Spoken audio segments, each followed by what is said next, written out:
Hello and welcome to Future You, the podcast brought to you by graduate careers experts Prospects. I'm your host, Emily Slade. Many places of study welcome mature students each year, juggling work commitments, childcare and other responsibilities. This week, we're joined by a student ambassador from the University of Law who tells us about her personal journey upon returning to education later in life. On Wednesday, the 15th of May, 2024, at 6 p.m, Emma will be speaking at a virtual event on this very topic. For more information or to sign up for the event, just follow the link in the description. My name's Emma Hunter. I'm a student ambassador at the University of Law. I'm in my penultimate year of my LLB law degree. I work 3 days at a law firm. I've been doing this for about 20 years now. So yeah, it's me coming back to education really, and it was quite daunting to do that. But I'm settled in. Obviously, after 3 years, you do get settled into it. Also, I'm a mum to 2 children. I have 2 dogs. And a single parent. So it's there's a lot of juggling going on, to be able to do all this. But I've really enjoyed my journey so far. I've learnt an awful lot about myself and about what I'm actually capable of. So yeah. Gosh, that is a lot to juggle, isn't it? So it is, certainly, yeah. Would you like to start us by sort of describing your journey so far? When did you first enter into education and sort of what that looks like? Okay, so I took the decision back in 2020. I basically, my youngest daughter Holly, she was going to start school in the September, and I worked 3 days, so I had 2 days off in the week. And at that point, it was one of those moments where I'm thinking, what do you actually want to do with your career? Where do you want to go with it? I work in document production at a large law firm, and before that, I was working as a legal secretary, and I don't know. I just think that at that point I was like, well, do you think you could maybe go further with this? I've worked with lawyers for a long time, but I've always been under that impression that I was never smart enough, or that I wouldn't be capable of it, or was maybe too old to go back into education. But after speaking to people at work, they did guide me through that, and they gave me some pointers about where best to maybe start it, and they gave me a lot of confidence to go back in, so I applied, and I got accepted. And despite not having A-levels, despite not doing very well in my GCSEs a long, long time ago, the experience that I gained along the way is working in law and having all this life experience, and enabled me to go and take on this degree. So I applied, and then I started my degree in 2021. And then obviously I'm here today, really. Yeah. Oh, absolutely. That's incredible. So you talked about the worries that you perhaps had and feeling you were perhaps too old to re-enter education. You didn't have the confidence. What advice would you give to people listening with similar worries? Well, I don't think at the end of the day, I mean, take this for, I get, like I said earlier, I got 3 GCSEs. I didn't do A-levels. So, and I was always under that impression that I wasn't smart enough or bright enough to do it. But I think if you have that right mentality to be able to push yourself and believe that you actually can do it, then it is possible. Now, my experience as a secretary, I had to be super organised. And being a parent as well, you do have to be really organised. You're juggling so many things, even when you're not doing higher education. If you're just working and juggling kids, it's a real challenge. So it was like people at work that were saying, well, you do all this, and what makes you, why do you think you can't do this? So I think that was I think if you're going to go into this, just have a little bit of self-belief. If you've been able to do work, if you've been able to juggle other responsibilities, if you have that belief that you can do it, and you have the determination and drive to do well, then it's absolutely possible. It really is. Yeah. So what was it specifically that brought you back to education? Well, at that point when Holly was going back to school, I just wanted to it was a career, where did I want to go with my career? I didn't really, no disrespect to the job that I do now, I absolutely love working in docu production. It's a fantastic team, and you'll learn all sorts of technical skills. But I just wanted to go further. I just want, by the time that my children left high school, for example, I didn't want to then look back and think, I could have done this, but I chose not to because I thought I couldn't do it. So I thought, well, I'm going to, maybe if I can get a law degree, then that'll open up opportunities, whether that's working as a solicitor or a paralegal. And there's so many other occupations that you can take on with a law degree. You're not limited to law. So I just thought about the opportunities that it would give me. And the LLB law degree was the inevitable choice, really, because I work in law. So, and I do enjoy it. So I thought, well, maybe you would enjoy this, and that's where I went with it. Yeah. So what have been the main challenges along the way? So you sort of made this decision, you're going back into education. What was the first bump in the road? It was learning how to study again. So GCSE, I mean, bear in mind, I'm 46. I don't mind disclosing my age. I'm 46. And so when I started this degree, I'd been out of education for 20 odd years, and I'd only done the GCSEs. So it was like a completely new ball game. Learning how to study law, learning the actual topics and what you actually learn about is quite difficult, but learning how to write an essay, how to read cases and all those things, all the academic side of it, that was the most challenging for me, because it felt like I was doing a course alongside my law degree. So I think if you may be looking at going in doing a degree, I think probably the best thing you can do before you even start the course is have a look at your own like academic skills. If you've been out of education for a while, maybe have a look at the resources that there are available, because there's a lot out there that you can use to be able to practice and have an understanding about maybe critical thinking skills or essay writing, and or like presentations and so on. And if you can kind of get that under your belt before, then it honestly, that would have made a massive difference to me. If I could go back and do it again, that's exactly what I would have done. How on earth do you juggle? How do you juggle everything? I think the key is staying unbelievably organised. So I've always had to be organised, because as a legal secretary or legal PA, the job is to be organised. And I think that gave me a little bit of an advantage because I had those skills under my belt. So I'll give you an example of what I do. So I have a wall planner that sets out all my key deadlines, all my exam dates and so on. But then I'll also have a spreadsheet that I break down every single hour of every single day.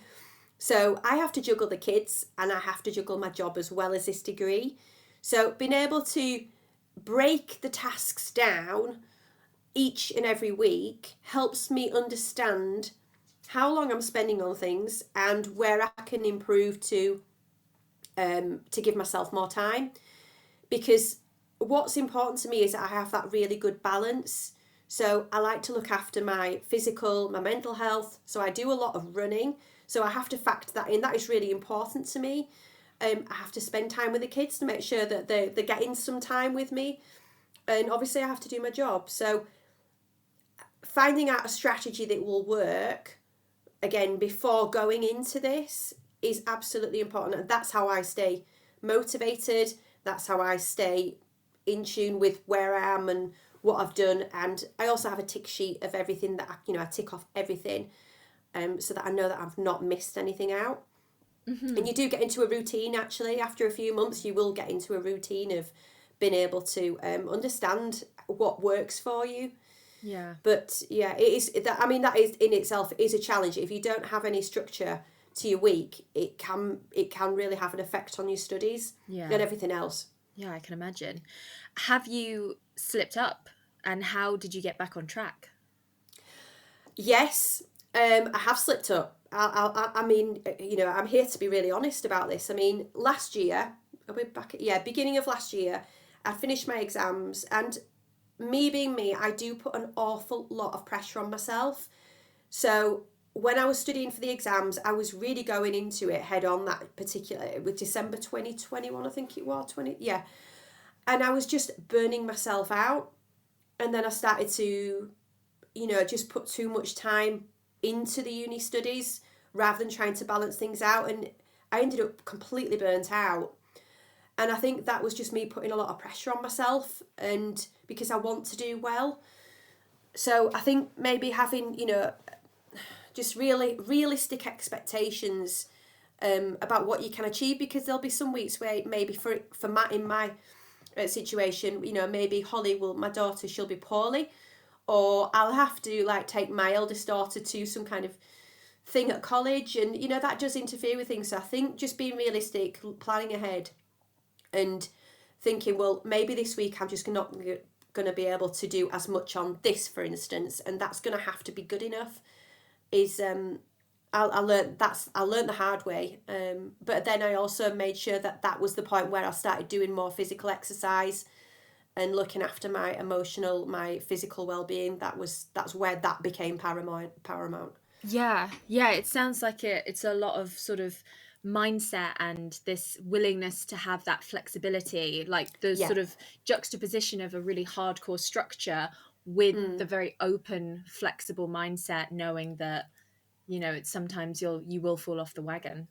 Yeah, and you've got to, you can't. Life happens. It's you can't put too much pressure on yourself. I mean, I was, every single like assignment I wanted a first class. It was just like that's just me putting pressure on myself. I don't need to get a first class with every exam or everything, but because I'd set the bar high to start with, it was like, well, I've got to keep going this way. And it's not the grades are important to me, but now it's like everything else that goes along with it. And I think because I've taken on board my own mistake, so to speak, I've kind of, I've still been able to do really, really well, but with the, the balance of being able to look after myself as well. So, yeah. How did you manage the challenge of funding?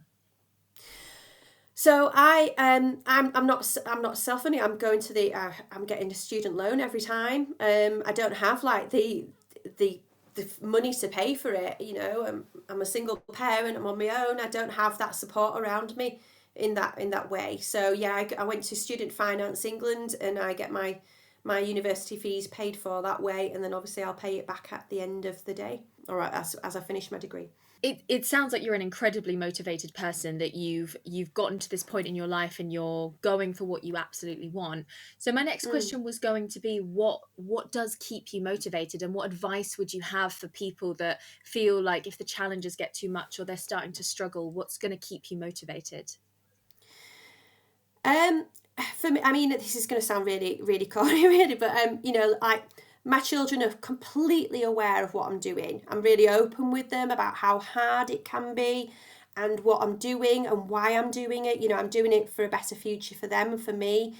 And so if, when times have been really, really tough, when I've struggled with stuff at uni, I just think, well, if I gave up now, I'm letting them down, I'm letting myself down. And also, it's just a complete waste. If you get, for instance, to the halfway point and you give up there, then all that time that you spent on your degree so far is just a complete waste of time, because you don't get a degree for half of it. You've got to complete it. And I just keep in sight that goal. At the end of the day, next year I'll be graduating, and I'll be able to say I've done this, despite it being really, really challenging at times. And it's an example to set to my children. So it's, yeah, that's the main focus, really, being able to show them and have them maybe at the graduation and say, look what mummy can do, and you can do this too. So yeah, that's my motivation, really.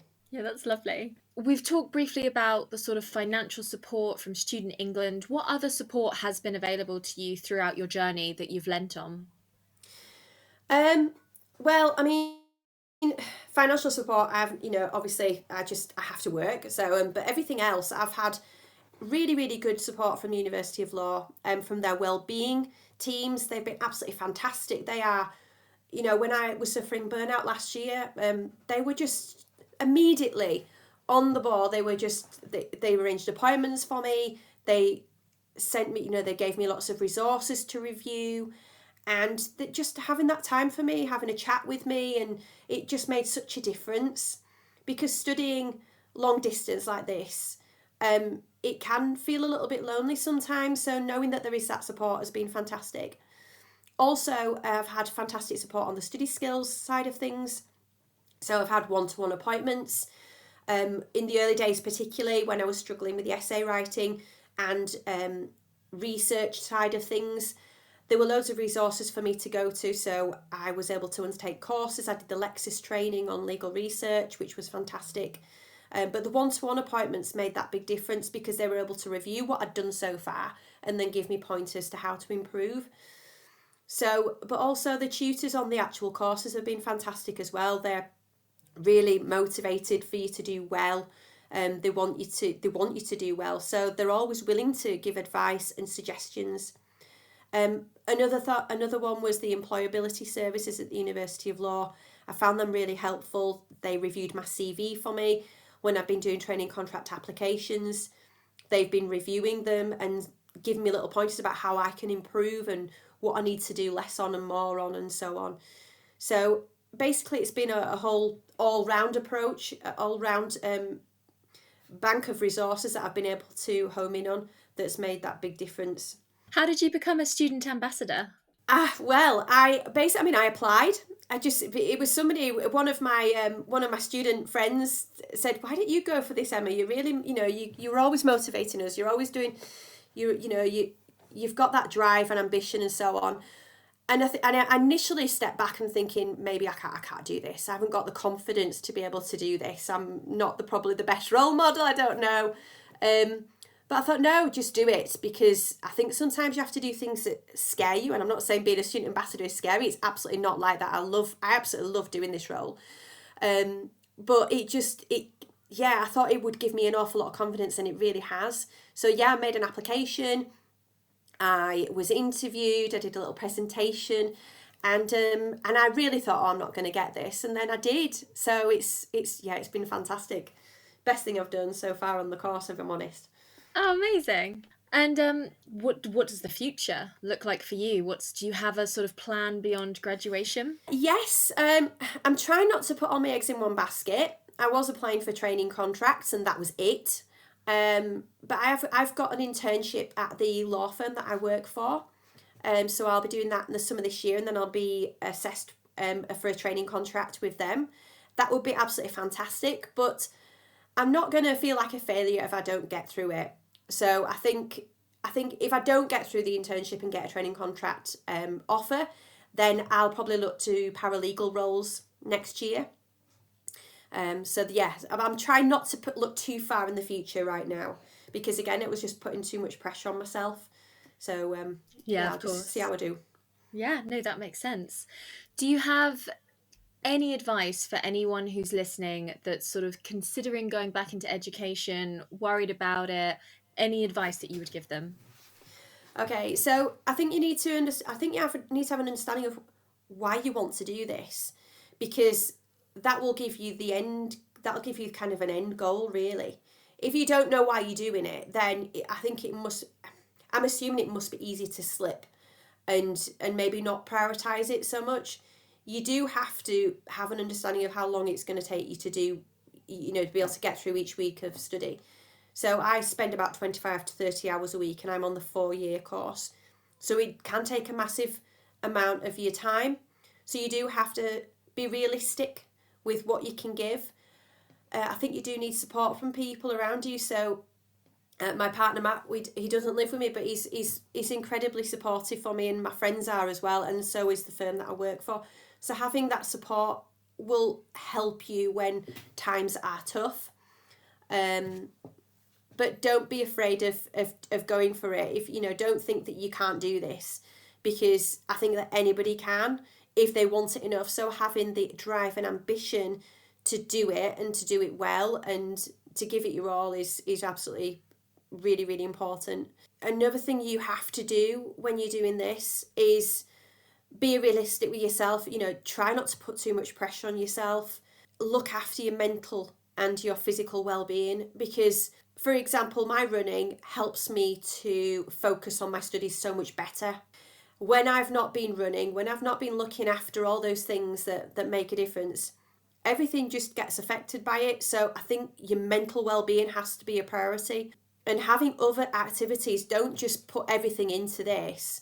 You need to be able to have other things that you're interested in, because it will help balance it out, because otherwise it can really consume you a little bit. I'm not trying to put people off, by the way, but it can be really, really consuming doing a degree, and it's you can lose sight of what's really important if you're not careful about it. So yeah, think, why are you going to be doing this, and what's your purpose, what's your end goal, why do you think why have you chosen to do this, can you give enough time, can you balance out your other commitments, your other things that you have to do.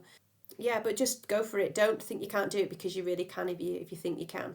Thank you so much for your time today. No, it's been my pleasure, Emily. Thank you for having me on the podcast. Thank you. Thanks again to Emma for her time. On Wednesday the 15th of May 2024 at 6 p.m, Emma will be speaking at a virtual event on this topic.